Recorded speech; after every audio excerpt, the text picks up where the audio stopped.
This episode is sponsored by W Wellness. You know that moment when you realise you're not operating at 100%, tired all the time, and just feeling like your body feels out of sync? This was me. I just kept thinking, I need to sort this out. But every supplement aisle or article I read just felt too overwhelming, and I really didn't know where to start. Then I found W Wellness. They're the UK's first expert-led wellness platform. I spoke one-on-one with a brilliant nutritionist who helped me figure out exactly what my body needed. They tailored a plan that made sense just for me. Now I'm starting a 12-week journey, and I'll be sharing with you the changes I notice along the way. If you're ready to start your own wellness journey or just need help knowing where to begin, visit w-wellness.co.uk.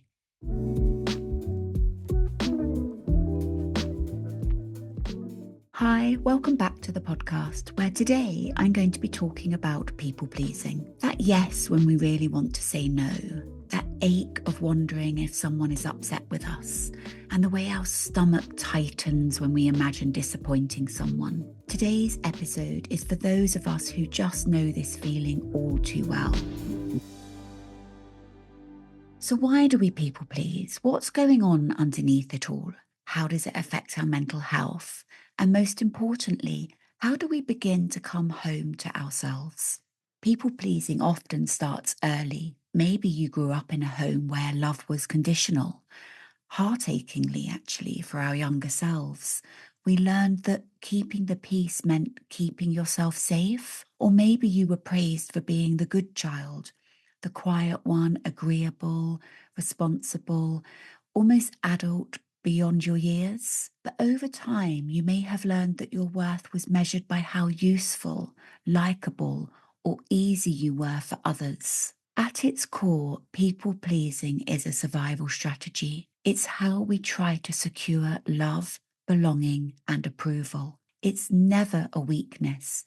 It's an adaptation. It's a creative adjustment we make to survive. In fact, if you really think about it, your younger self was really smart to learn this. But I guess now as an adult, it's probably costing you more than it's giving. From a psychological perspective, people pleasing is often rooted in what you may have heard as the fawn response.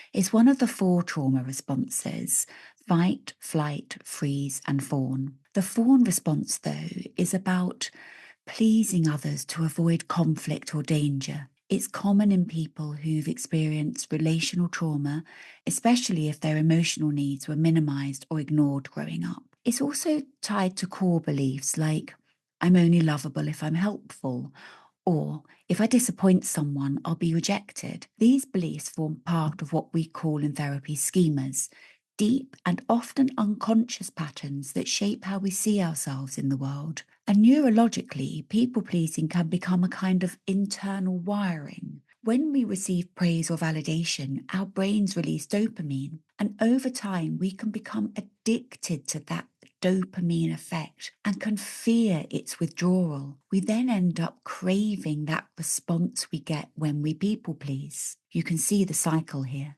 But people pleasing can feel utterly exhausting. It's like living with 100 open tabs in your brain, each one tracking someone else's needs, expectations, or moods. It can also feel just so confusing.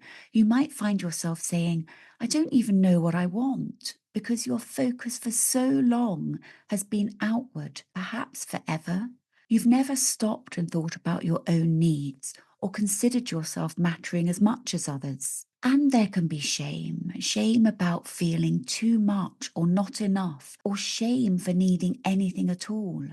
And that creates a lonely place to be, even when you're surrounded by people. And maybe the hardest part is the resentment. I've spoken about this before in podcasts, that slow burning frustration that builds when you're always putting yourself last, even though ironically no one has actually asked you to.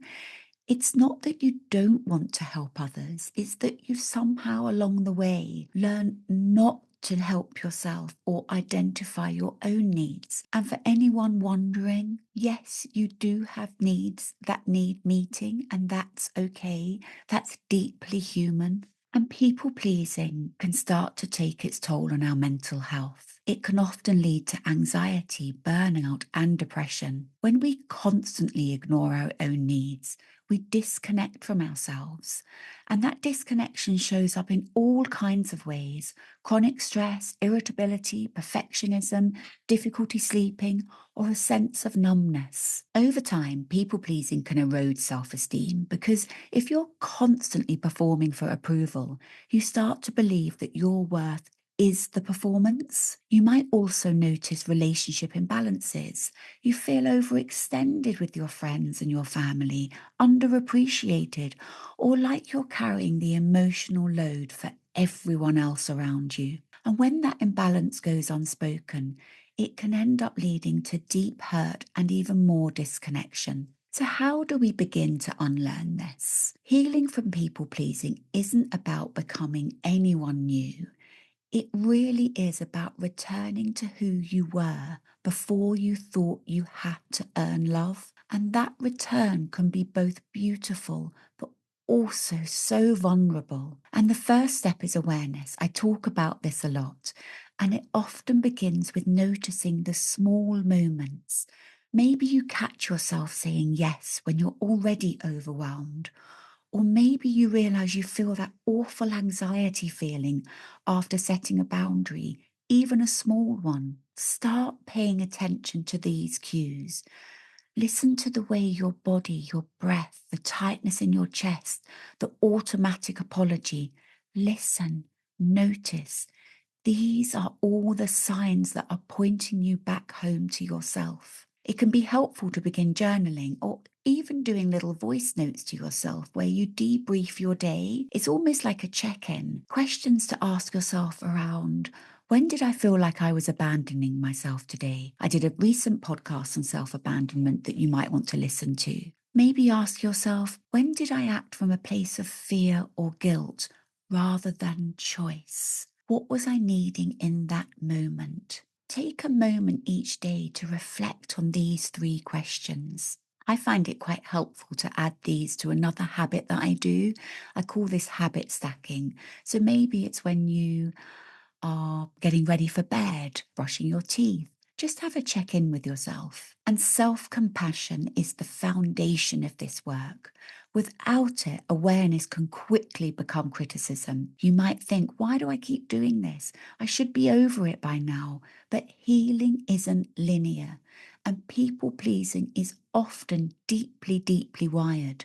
So when those moments of people pleasing happen, try saying to yourself, that's the part of me that's trying to keep me safe. Speak to yourself like you would to a small child who's simply trying to do their best. Because in many ways, that's what's happening. As therapists, our time and energy are precious, and managing a practice can sometimes pull us away from the heart of our work. Simple Practice is an all-in-one electronic health record thoughtfully designed to support the flow of private practice. From scheduling and notes to billing and telehealth, everything is connected to help things run more smoothly, so you can spend less time on admin and more time being present with your clients. For new customers, you can get an exclusive promotion by going to simplepractice.com/Helen Marie and get a 7-day free trial, then 70% off for 4 months. Please see show notes for more details.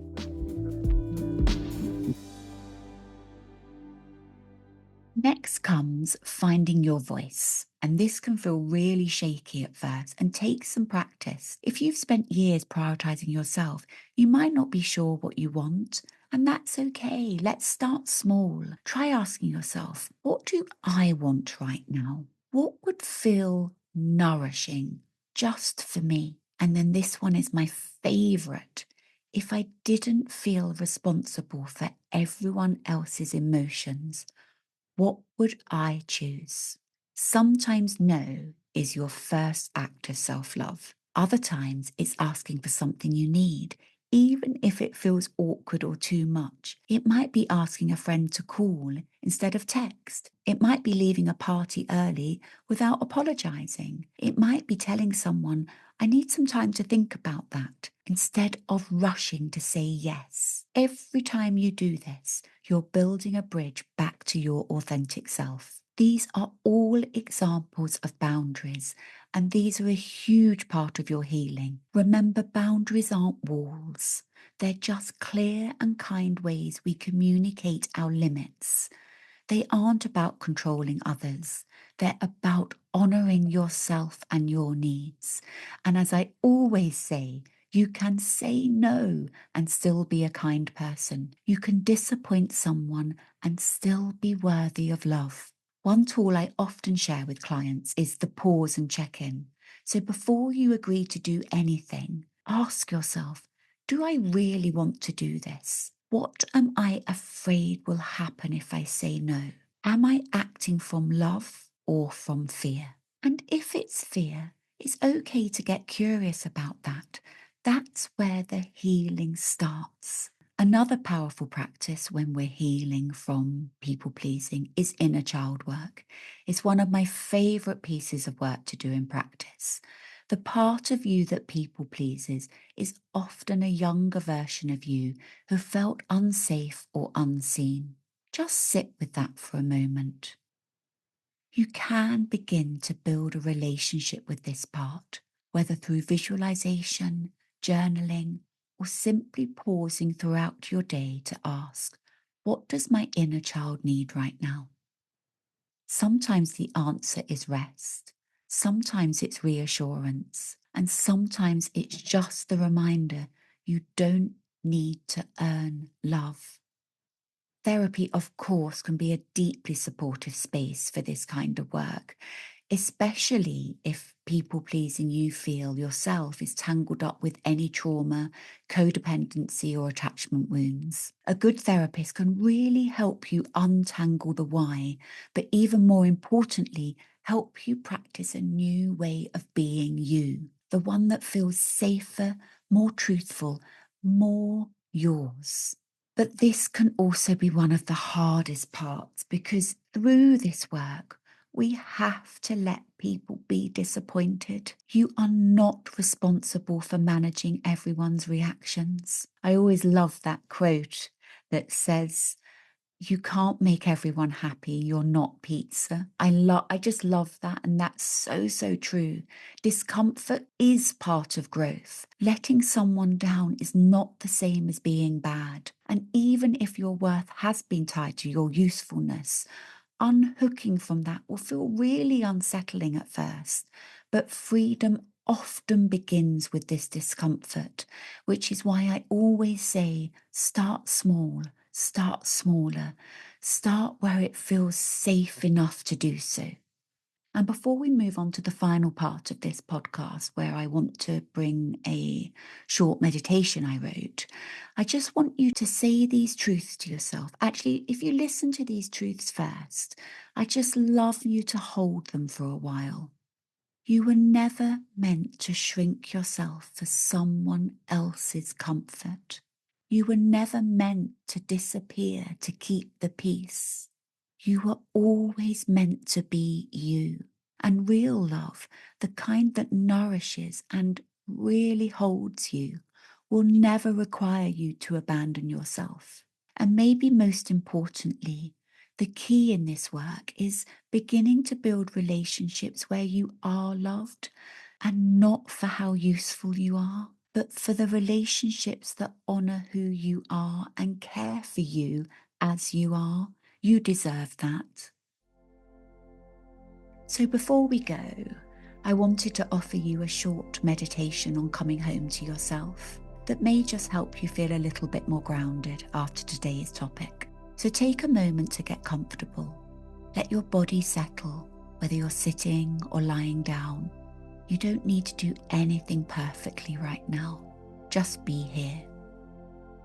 Gently close your eyes if that feels safe, and then bring your attention to your breath. There's no need to change it, just notice it. Notice it inhaling and then exhaling.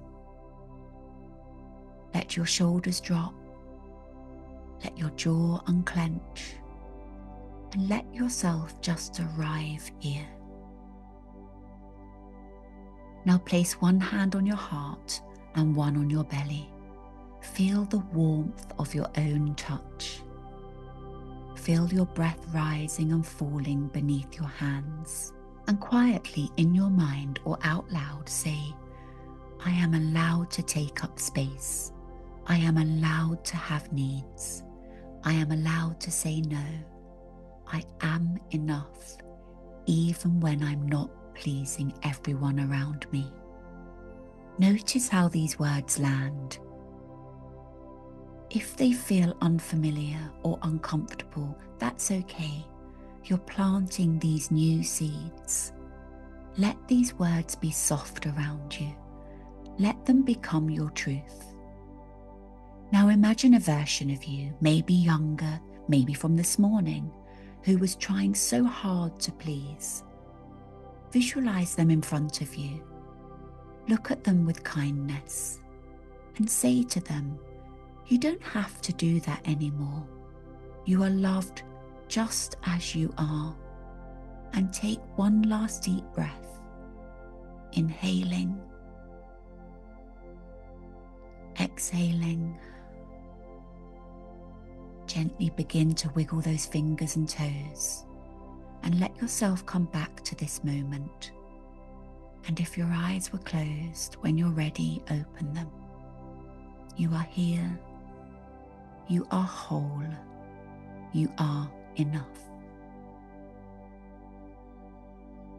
Thank you so much for spending this time with me.